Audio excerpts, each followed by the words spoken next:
día, Ajá. salió una nota en La Voz del Interior donde decía que en un informe del Arzobispado de Córdoba había 13 informes sobre posibles casos de abuso. Estoy leyéndolo, digamos, literalmente, Sí. como salía el anuncio. Bueno, uno de los compañeros vio en el diario, empezamos a investigar y ahí, bueno, salían un montón de cosas que a nosotros nos hizo mucho ruido porque ratifica lo que nosotros decimos prácticamente en todos los programas, que la iglesia quiere que todo quede dentro de la iglesia y todo se resuelva en el ámbito eclesial, lo que de alguna forma ratifica esta idea que tiene la iglesia de que los abusos son pecados, mientras que nosotros decimos que son delitos, no Claro. pecados. Esta nota que salía, digamos, ponía muy arriba al cardenal Rossi, que no hace mucho tiempo que es el arzobispo de Córdoba, y bueno, que había un plan integral de prevención de abusos y demás y demás, y como que todas estas cosas iba avanzando, que sabían que había más casos, más que estos 13, pero bueno, que todo seguía para adelante. Nosotros cuando leímos la nota hicimos un comunicado que ese mismo día a la tarde salió, y yo mientras tanto logré a través de los contactos periodísticos contactarme con el periodista que había hecho la nota, simplemente para decirle que no estábamos de acuerdo, no con él, sino con lo que la nota presentaba. Ujú. Bueno, la verdad que fue la primera vez que me enfrenté con un periodista que no estaba muy de acuerdo conmigo, inclusive intentaba hacernos entender que el problema era prácticamente yo, que no le daba crédito a la iglesia. Entonces yo expliqué por qué no le damos crédito a la iglesia y lo que decimos siempre, es decir, históricamente la iglesia ha vendido humo con distintas formas, de distintas maneras, diciendo que se hacía cargo de algo que nunca se hizo cargo. En esta columna, en este programa, hemos expuesto miles de casos donde vemos cómo la iglesia siempre dice una cosa y hace otra, jamás acompaña a las víctimas, es más, las revictimiza, no las protege y demás. Si bien, digamos, la relación con, cuando charlamos con el periodista quedó en eso, se comprometió a sacar nuestro comunicado, que nosotros lo hicimos a la tarde. Él hizo el comunicado, yo quiero aclarar esto y digo, y sin ánimos de hablar mal, pero la noticia salió inclusive en la versión papel de La Voz del Interior Ajá. y Y la nuestro de ustedes no. comunicado salió martes a la tarde Ujú. en, digamos, en la versión online, en la web, que digo, no es que tenga así, una cantidad de lectores. Entonces, también eso como que muestra esta cuestión que siempre nosotros Intencionalidad, por decimos. lo menos, ¿no? Porque no fueron las mismas reglas para los dos. Exactamente, sí, o sea, nosotros queríamos, digamos, nuestro derecho a réplica. Ujú. Salió el comunicado escueto, recortado, por lo menos se comprometió a eso, pero digo, da cuenta de este poder inmenso que tiene la iglesia, inclusive sobre un medio de comunicación, Ujú. más allá que es el mismo medio que es en el 2019 otro periodista me hizo la Sí, nota a mí cuando le hice la claro. denuncia pública y demás. Sí, porque Para además, no, perdóname que te interrumpa, sí, Dani, el comunicado hace también hincapié, o sea, la red pide que la justicia actúe de oficio, porque los ciudadanos comunes, los docentes, los agentes de justicia, la policía, los médicos, estamos obligados por ley, cuando tomamos conocimiento de un supuesto abuso, a Claro. denunciar. Entonces, también está esto, ¿no? Nuevamente, ellos pretenden investigar, hacer prevención, pero no entregan a la justicia para que investigue. Ujú. Este era el eje central del comunicado, ¿no, Claro. Dani? exacto, exacto, porque inclusive cuando lo charlábamos en la red antes de hacer el comunicado, hablábamos de que existe el artículo 237 del Código Procesal Penal que Exacto, obliga a la denuncia. exacto. Entonces, un poco creo que era el título del comunicado, que la Iglesia se sigue burlando de las leyes. Es decir, este comunicado que salió en La Voz del Interior para decir qué bien lo que están haciendo, para nosotros fue una ratificación de lo que venimos diciendo, Claro. que la Iglesia quiere que quede todo dentro de su interna y que no respeta las leyes, Y acá venimos a un tema más profundo, que también lo hemos hablado y han salido en otros programas, que es el tema del concordato de 1966 que tiene el Estado con el Vaticano, que hace prácticamente que sea un Estado dentro del Estado. Entonces, de esa manera la Iglesia se sigue burlando, como decimos nosotros, de las víctimas y de todas estas cosas que tendría que estar en la justicia penal, porque, digo, un montón de veces hemos dicho, la pena máxima, si se puede llamar así, que le da la Iglesia a un pederasta que ellos ya no pueden ocultar, es sacarle el Estado clerical, el Estado sacerdotal. Pero ¿de qué le sirve a la sociedad civil de que haya un pederasta suelto que no sea más cura? Claro. Es un pederasta suelto, y no estoy exagerando. Imagínate cuando dentro de 2 años o 3 años salga Graci, con todo el poder del mundo, y que la Iglesia nunca le quitó el Estado clerical a Graci. No, claro, eso te iba a decir, que no Bueno, siempre le claro, sacan el... a Bomberni, que está ahora pidiendo... Es terrible que salgan Claro. con... O sea, Por eso digo, es la máxima pena cuando se les ocurre a ellos que es digamos, un pederasta. Pero por eso el tema Graci es como bastante un mojón, porque digamos, con todo lo mediático que fue, todavía sigue siendo cura. sí, tal cual. Y cuando salga va a salir con el mismo poder que tenía antes o más. Ujú. Entonces digo, esto hace la Iglesia.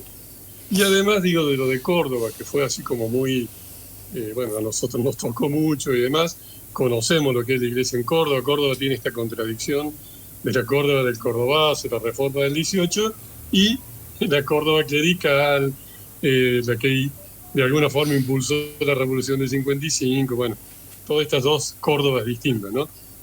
Pero digo, además, esta semana nos damos con la noticia, bueno, en Vélez, viernes y sábado pasado, súper mega recital de este pastor yanqui, que es el preferido de Trump, que viene a hablar en contra de los homosexuales, contra el aborto.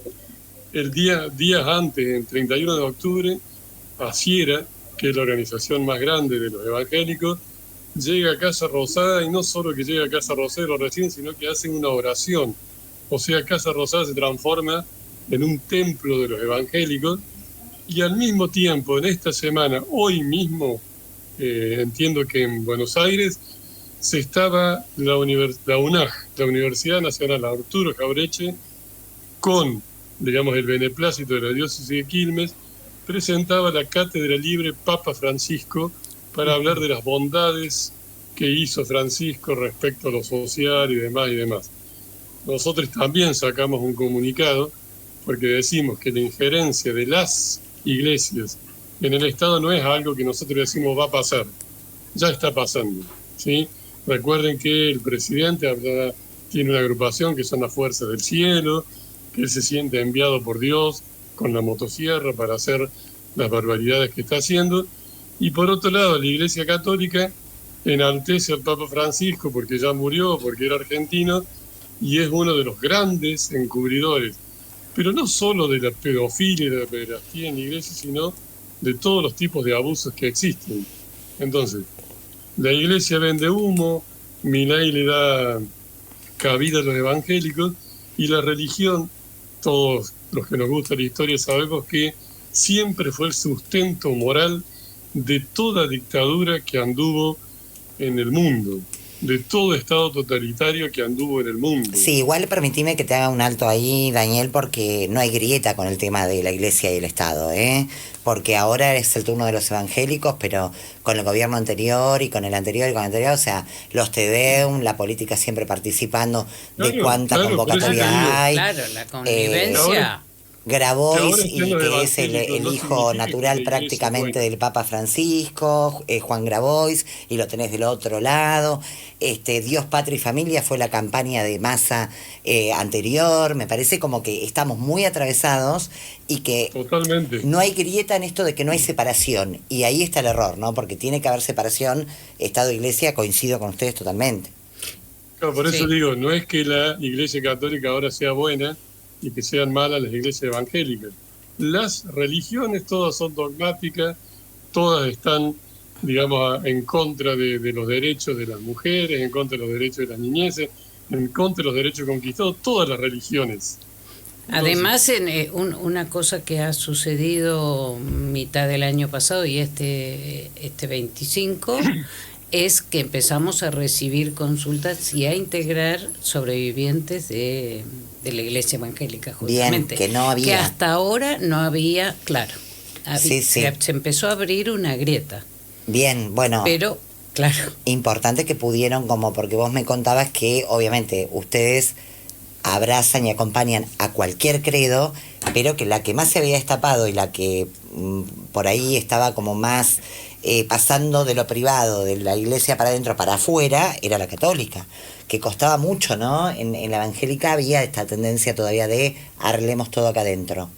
Que sigue estando y bueno, reforzada seguramente ahora. Claro. Pero entonces hay a hablar. mucho temor a denunciar, mucho temor a mover, a poder poner en palabras también.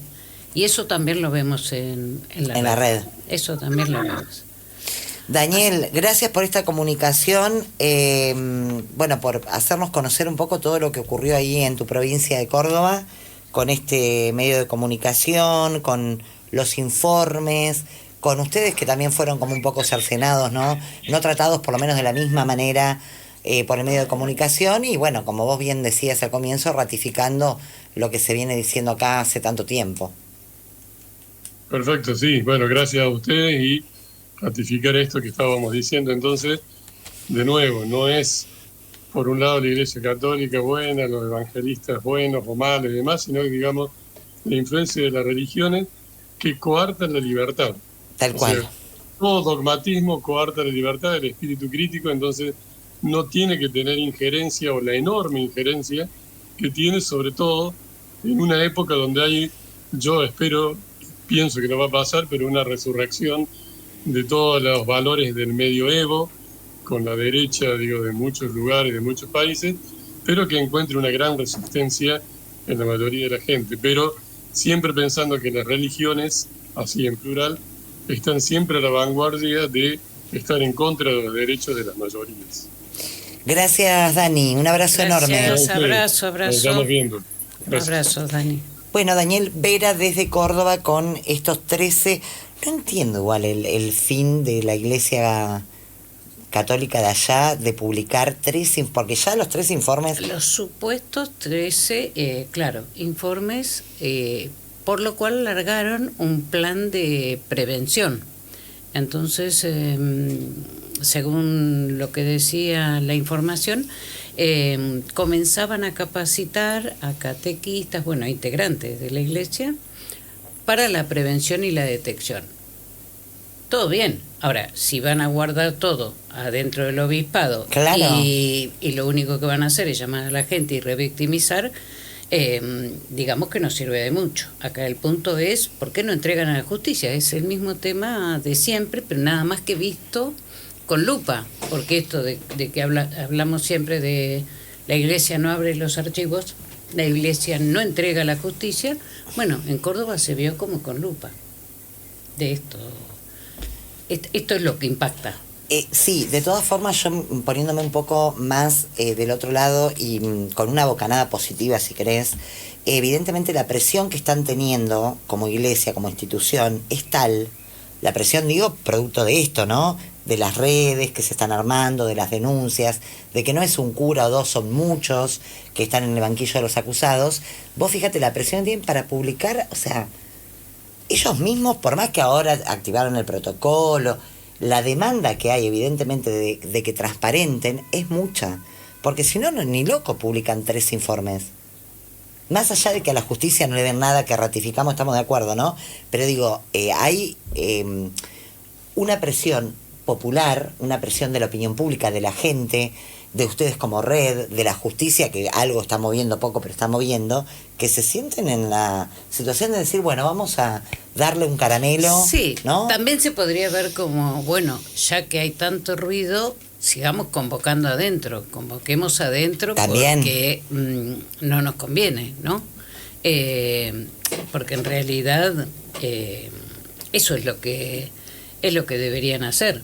Prevención, hace un montón que deberían haber hecho en todas las causas, en todos los juicios, que se han llevado adelante, está claro en los encubrimientos. Sí. Entonces, No, que se por sabe, eso. se sabe. Exacto. Pero bueno, me llama la atención igual el tema este de 3 informes, ¿no? Sí. Por lo menos es llamativo. Bueno, nos separa un minutito nada más de las 8 de la noche. Nos vamos a ir porque los muchachos estos, viste, que no nos avisan, por ahí están, pero no nos dicen. Después dicen que nos mienten, Guille. No hay nadie acá. Bueno, así que nos vamos a ir despidiendo. Nati querida, gracias. Nos reencontramos el próximo miércoles.